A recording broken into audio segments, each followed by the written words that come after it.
मतदान की तारीख 25 नवंबर नज़दीक आ रही है। वैसे वैसे प्रत्याशियों की भागदौड़ काफ़ी तेज़ हो गई है। आज देवगढ़ में हूँ। भीम विधानसभा में कांग्रेस प्रत्याशी सुदर्शन सिंह जी रावत हमारे साथ में हैं। अभी देवगढ़ शहर में भोलेनाथ की पूजा अर्चना की और यहाँ से भोलेनाथ का आशीर्वाद आपने लिया है। पूजा अर्चना कर भोलेनाथ को कैसा लगा?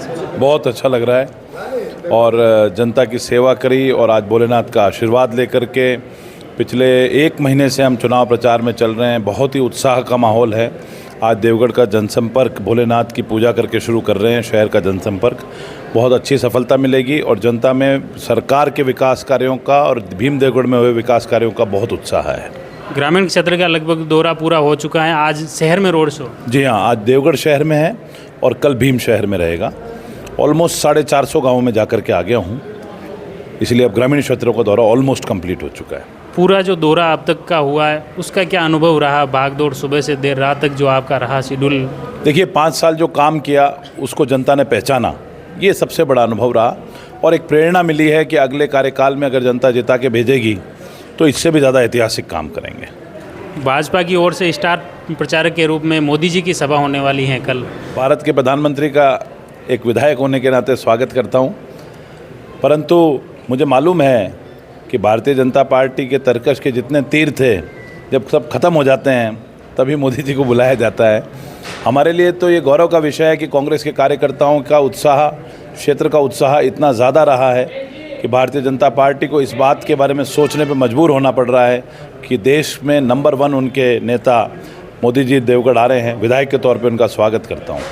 तो यूँ तो नहीं कांग्रेस के लिए चुनौती होगी मोदी जी की यात्रा?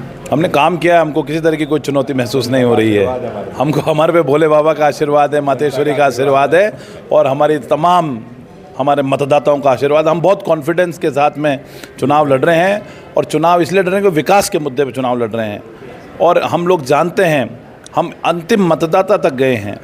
भारतीय जनता पार्टी के लीडर सिर्फ और सिर्फ पहले अमित शाह जी को बुला के चुनाव जीतना चाह रहे थे, फिर स्मृति ईरानी जी को नाम लिया, फिर योगी जी का लिया, फिर मोदी जी का लिया। तो अब जनता पूछ रही है कि आप लोगों के बीच में तो आ नहीं रहे हो।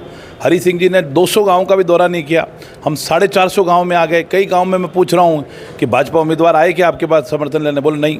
तो वो तो एक ही काम पे लगे हुए हैं कि मोदी जी आएंगे और वही सारे 2.5 लाख वोटों का बटन दबा के चले जाएंगे।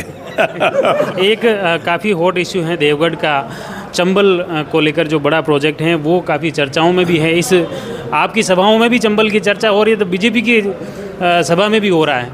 तो ये चर्चा कितनी फ़ायदा देगी?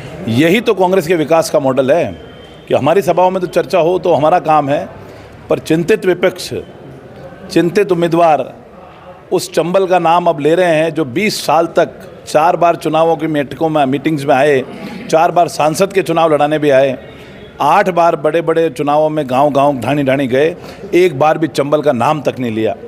यही तो भोले बाबा का चमत्कार है कि आज जो चंबल का पानी आ रहा है तो विपक्षियों को भी मानना पड़ रहा है और उसके कारण पसीने बह रहे हैं उनके। का पिछली जीत और इस बार का क्या कंपेयर करते हैं? बहुत ऐतिहासिक जीत होगी। गांव ढाणी में लोग जागरूक हो गए। जहां मुझे 5 आदमी मिला करते थे पिछले चुनाव के दौरों में, वहां 500 आदमी इंतज़ार में स्वागत में खड़े हैं कि भाई आपने काम किया है, आप काम करते रहना, इस बात की चिंता मत करना कि कभी पहले बीजेपी में रहा होगा ये गाँव, परंतु अब हम आपके विकास के साथ हैं। सुबह से शाम तक कार ही एक तरह से आपका घर और सब कुछ रहा शेड्यूल, वो कैसा अनुभव रहा? ये मेरा चुनाव में नहीं, मेरा ये कहना है मैं पूरे 5 साल ऐसे ही चलाऊँ। सुबह 8 बजे से लेकर रात को 9-10 बजे तक मैं लगातार जनता की सेवा करता रहा। 5 के 5 साल इसी मोड में मैंने काम किया, इसलिए मेरे को कहीं ना तो कोई थकान है ना मुझे किसी को कोई परेशानी है। तो मेरी दिनचर्या है जिसका टिफ़िन साथ ही रहा है। हमें टिफ़िन हमेशा साथ ही रहा है। पूरे 5 साल टिफ़िन ईमानदारी से, ईश्वर गवाह है, टिफ़िन साथ ही रहा है पूरे 5 साल में। चलो बहुत बहुत धन्यवाद। ये मुख्य रूप से देवगढ़ भीम में कांग्रेस के प्रत्याशी सुदर्शन सिंह रावत देवगढ़ शहर में भोलेनाथ की पूजा अर्चना की है और पूजा अर्चना के साथ ही देवगढ़ शहर में रोड शो निकाला जा रहा है और उसकी पूजा अर्चना के बाद और ख़ास तौर से भीम देवगढ़ क्षेत्र के गांव ढाणियों का दोहरा करने के बाद, जनसंपर्क करने के बाद उन्होंने कहा है कि इस बार भीम में फिर से कांग्रेस की जीत होगी। आने वाली 25 नवंबर को जनता किसके पक्ष में वोट देती हैं ये तो आने वाला वक्त बताएगा, लेकिन फ़िलहाल हम प्रयास कर रहे हैं प्रत्याशियों के साथ आम लोगों की बातें आप तक पहुँचे। आप जुड़े रहिए जयवर्धन न्यूज़ के साथ। धन्यवाद। निजात वागे निजात जावदाम श्री शान सर्व जगदात्मकम सोनास दाज्य वो जो देवता प्रथमो देव भेगका अहिंच सर्वाण्यम पायन सर्वाज्य जातनाम योतराजी परासु आसु सामरो अणुकवर समंगला जय जय निकम रुदाप्त दुख सुता कैलाशपति की जय हो श्री खंडनम चंदनम दिव्यम गंगाढ्यम सुमनोहरम विलेपनम सुरस